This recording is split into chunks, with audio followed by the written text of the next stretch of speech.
What is wrong with the NBA's new basketballs? The NBA basketball is one of the most recognizable symbols of the sport. Its iconic orange color is the protagonist in the highlights that spin around the world every season. However, the brand that manufactures the balls used in the competition is making innovative versions of the ball that could arrive in the NBA sooner rather than later. Whenever the league changes its ball, controversy is always a constant. That's just the way it is. There have been many precedents during the league's history, and there have always been objectors. Wilson is not only considering changing the material of the ball, but also intends to make it airless. A change that will undoubtedly have a major impact on the competitive performance of the players.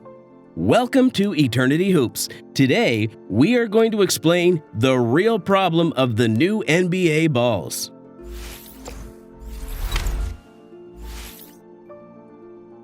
Kenyon Martin Jr. didn't win the dunk contest because the biggest show came from Mac McClung.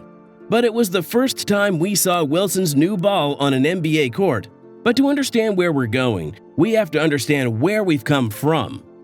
During the early days of North American professional basketball, the BAA and NBL used different balls for their games. The BAA ball was manufactured by Spalding and was a natural brown color with black stitching, measuring 30 inches in circumference and weighing between 18 and 20 ounces. The NBL ball was manufactured by Wilson and had a two-tone design with alternating red and white panels.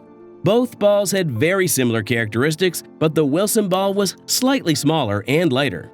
When the two leagues merged in 1949, they decided to adopt a new ball that would be uniform for all teams, choosing the Wilson brand. The new ball had 4 white leather panels and 4 dark brown leather panels, plus laces that were used to close the ball after inflation. As when Spalding made the standard measurements for the BAA, the size would be 30 inches in circumference, and it was used for the first 3 NBA seasons, from 1949 to 1952. However, it had some drawbacks. The laces could interfere with players' grip and bounce of the ball. Plus, the leather panels could also become slippery when wet with sweat or humidity. In addition, the two-tone design of the ball caused problems for spectators, who often lost sight of the most important element of the game. But despite all these problems, the NBA continued to rely on Wilson to make its balls.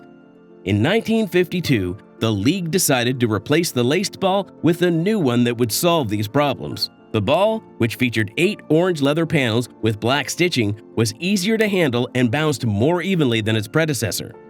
The orange color also made it more visible and attractive to fans and announcers. And overall, it could be said that this second Wilson model was a success. It was used for no less than the next 21 NBA seasons, from 1950 to 1971. During this period, the NBA basketball became a symbol of excellence and prestige in the sport. It was used by some of the greatest players in history, including Bill Russell, Wilt Chamberlain, Oscar Robertson, Jerry West, Kareem Abdul-Jabbar, Julius Erving, and many others in the most memorable games and moments in NBA history. Chamberlain's 100-point game in 1962, Russell's 11th championship in 1969. By the mid-1970s, however, the NBA was facing some challenges that threatened its popularity and profitability. The league had grown from 9 teams in 1954 to 18 in 1974, which diluted its pool and created scheduling problems. The league also had to compete with a rival league, the American Basketball Association, or simply ABA, which was founded in 1967 and offered a flashier and more entertaining style of play. The mythical white, red, and blue tricolor ball, the three-point line, and generally that Harlem Globetrotters vibe. In 1976, after a 9-year battle to win over both players and fans, the NBA agreed to merge with the ABA, absorbing 4 ABA teams: the Denver Nuggets, Indiana Pacers, New York Nets, and San Antonio Spurs. The league adopted the ABA three-point line, which was 22 feet from the basket, except in the corners, where it was 18 feet.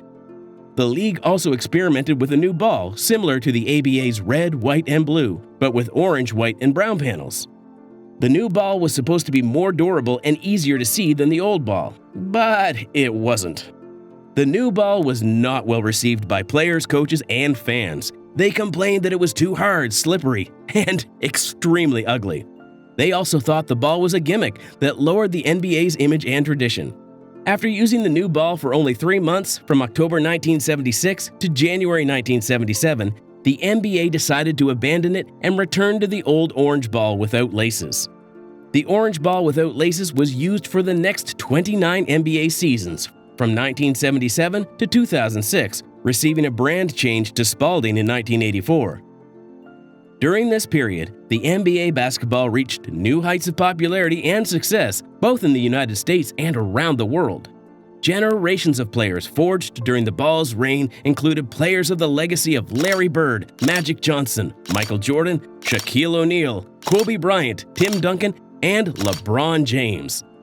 As in the case of the old Wilson ball, this new model participated in crucial moments in league history, such as Bird's steal in 1987, Jordan's shot in 1998, or Bryant's 81-point game in 2006.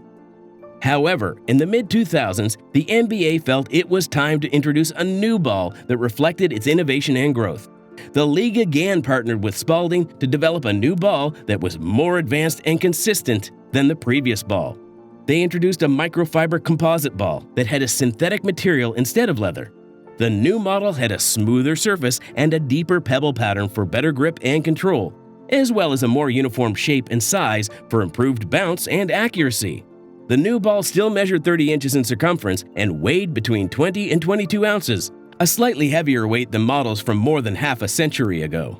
The microfiber composite ball was first used in the 2006-2007 NBA season.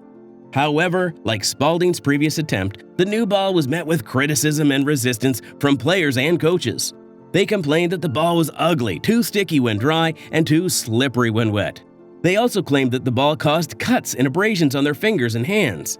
In addition, they felt it was a radical change that altered their performance and comfort. After using the new ball for only 3 months, from October to December 2006, the NBA decided to return to the old orange leather ball without laces, which it used until very recently. In 2020, the NBA announced it would end its 37-year partnership with Spalding and switch to Wilson as the official game ball supplier beginning with the 2021-2022 season.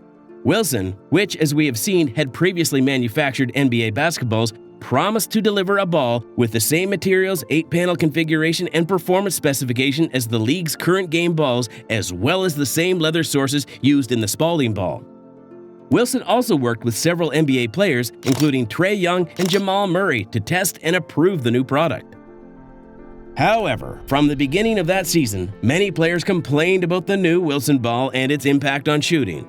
Paul George, Devin Booker, CJ McCollum, Damian Lillard, Bradley Beal, or Jason Tatum are perfect examples of high-level players who have not felt so comfortable. But the Stars have managed to readjust their mechanics to become familiar with this ball, so today it's almost a forgotten issue. But the problem won't end there. If Wilson decides to go ahead with the idea of implementing its new model in the best basketball league in the world, that will be the most remarkable change in this aspect in the history of the league. This Wilson project promises, as with their 2021 ball, to keep the original feel. Thanks to a structure that can be manufactured with 3D printers, the ball will be virtually unbreakable. Its hardness will be standardized and will not depend on the air inside it, which would help to quickly universalize the product. For the time being, we have to wait. But when this change takes place, you can be sure that it will bring debate. What do you think? How far does NBA innovation have to go in such an important aspect as the creation of the ball we have played with all our lives? If you enjoy NBA content like this, don't forget to like and subscribe, and we'll see you in the next video.